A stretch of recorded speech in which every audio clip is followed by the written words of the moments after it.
భారతదేశానికి వచ్చిన క్రైస్తవ మిషనరీలలో విలియం కేరీ పేరు చిరస్థాయిగా నిలిచిపోతుంది. ఆయనను ఆధునిక మిషనరీల పితామహుడు అని పిలుస్తారు. విలియం కేరీ కేవలం దైవజనునిగానే కాకుండా భారతీయ సమాజంలో విప్లవాత్మక మార్పులు తెచ్చిన సంఘ సంస్కర్తగా గుర్తింపు పొందారు.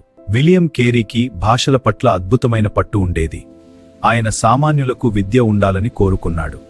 విలియం కేరీ బైబిల్ను బెంగాలీ, సంస్కృతం, ఒరియా, హిందీ, మరాఠీ మరియు అస్సామీ వంటి అనేక భాషల్లోకి అనువాదం చేశారు. విలియం కేరీ 1818లో పశ్చిమ బెంగాల్లోని సెరాంపూర్లో ఆసియాలోనే మొదటి డిగ్రీ కళాశాలల్లో ఒకటైన సెరాంపూర్ కాలేజీని స్థాపించారు. బెంగాలీ భాషా అభివృద్ధికి విలియం కేరీ చేసిన కృషి అనన్యం. విలియం కేరీ భారతదేశంలో మొదటి బెంగాలీ నిఘంటువును రూపొందించాడు. ఈ నిఘంటువు భాషా అధ్యయనానికి మైలురాయిగా నిలిచింది. భారతదేశంలో ఉన్న అనేక అమానవీయ ఆచారాలకు వ్యతిరేకంగా విలియం కేరీ పోరాడారు. వితంతువులను సజీవ దహనం చేసే సతీ సహగమనం ఆచారాన్ని నిషేధించడంలో ఎనలేని కృషి చేశారు. గంగానదిలో పిల్లలను విసిరేసే మూఢనమ్మకాలకు వ్యతిరేకంగా పోరాడి వాటిని అరికట్టడంలో విజయం సాధించారు. విలియం కేరీకి మొక్కలంటే చాలా ఇష్టం.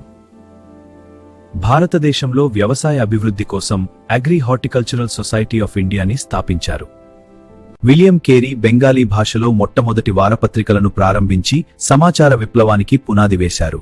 విలియం కేరీ యొక్క ఈ కృషి ముద్రణా పరిశ్రమను విప్లవాత్మకంగా మార్చింది. విలియం కేరీ జీవిత సందేశాన్ని ఈ ఒక్క మాటలో చెప్పవచ్చు: దేవుని నుండి గొప్ప కార్యాలను కనిపెట్టు, దేవుని కోసం గొప్ప కార్యాలను తలపెట్టు. విలియం కేరీ చేసిన సేవలు కేవలం ఒక మతానికి పరిమితం కాకుండా ఆధునిక భారతదేశ నిర్మాణంలో, ముఖ్యంగా విద్య మరియు సామాజిక చైతన్యంలో కీలక పాత్ర పోషించాయి. విలియం కేరీ జీవితం కేవలం విజయాలతో నిండినది కాదు.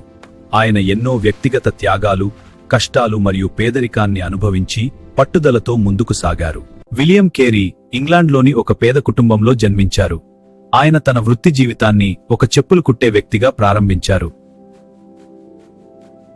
విలియం కేరీకి అధికారికంగా పెద్ద చదువులు లేవు, కానీ చెప్పులు కుట్టుకుంటూనే స్వయంగా గ్రీక్, హీబ్రూ, లాటిన్ మరియు ఫ్రెంచ్ వంటి భాషలను నేర్చుకున్నారు.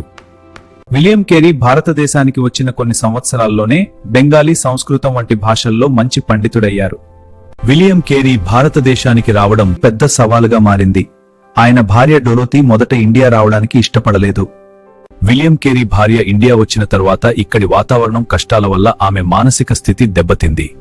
విలియం కేరీ భార్య మరణించే వరకు సుమారు 12 ఏళ్ల పాటు కేరీ ఆమెను ఎంతో సహనంతో చూసుకున్నారు. విలియం కేరీ ఇండియాకు వచ్చిన కొత్తలోనే ఆయన 5 ఏళ్ల కుమారుడు పీటర్ కలరాతో మరణించాడు.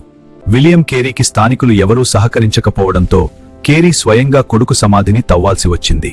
1812లో జరిగిన అగ్ని ప్రమాదంలో కేరీ ముద్రించిన అనేక భాషల నిఘంటువులు, బైబిల్ అనువాదాలు అగ్నికి ఆహుతయ్యాయి. దేవుడు నన్ను మళ్లీ మొదటి నుండి ఇంకా మెరుగ్గా రాయమంటున్నాడు.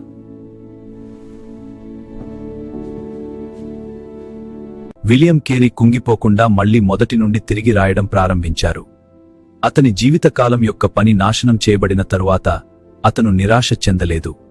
విలియం కేరీ తన సమాధి మీద ఈ మాటలు మాత్రమే ఉండాలని కోరుకున్నాడు. విలియం కేరీ జీవితం క్రమశిక్షణకు, పట్టుదలకు మరియు అంకిత భావానికి ఒక నిలువెత్తు నిదర్శనం. ఉన్నాను.